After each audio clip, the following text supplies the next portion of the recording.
#Acer Nitro V Gaming Laptop Review Script.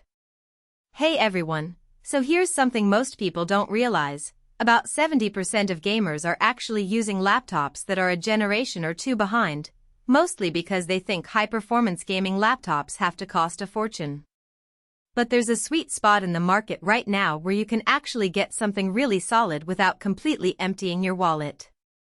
I've been testing the Acer Nitro V for about 3 weeks now, and I want to walk you through what makes this thing worth considering. Link is in the description if you want to check the latest price on Amazon. So let's start with the processor and GPU setup because that's really where the magic happens. You're getting an Intel Core i9-13900H paired with an RTX 5060, and honestly, that's a legitimately strong combo for 1080p gaming. I've been running everything from Baldur's Gate 3 to newer titles like Black Myth, Wukong, and the performance is stable. At high settings you're looking at 80 to 110 frames per second depending on the game, which is actually really smooth for a 15.6-inch laptop. The display is probably one of my favorite parts about this machine. It's a 15.6-inch FHD IPS panel running at 165 Hz, which means scrolling through windows feels buttery smooth, and when you're playing competitive shooters, that refresh rate actually matters. The colors are decent too, not oversaturated like some gaming laptops. It's the kind of screen that doesn't give you eye strain after a 4-hour gaming session. What surprised me was how well the thermals hold up under pressure. This thing has a solid cooling system, and even when I was stress testing it, the keyboard stayed comfortable temperature-wise. That matters because nothing's worse than a hot keyboard when you're mid-ranked match. The backlit keyboard itself is responsive and has good key travel, so typing feels natural whether you're gaming or actually getting work done.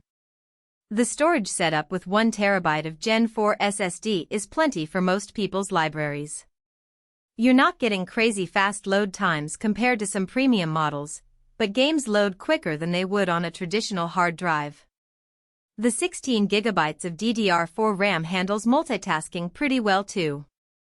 I had Discord, Chrome with way too many tabs, and a game running without major hiccups.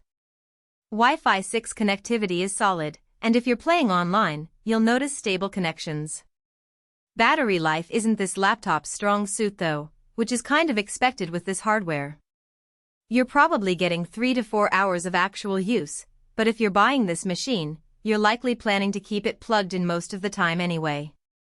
So the real pros here are the i9 and RTX combo handles modern gaming really well at 1080p, the 165 Hz display is genuinely nice to use daily, and the build quality feels sturdy without being overly bulky. The main cons? Battery life is pretty limited, and the keyboard could use a bit more travel depth for typists who really care about that. Also, it does get a little warm during intense sessions, though nothing that's broken mine or anything. If you're hunting for a solid gaming laptop that doesn't require selling a kidney, this Acer Nitro V is definitely worth checking out.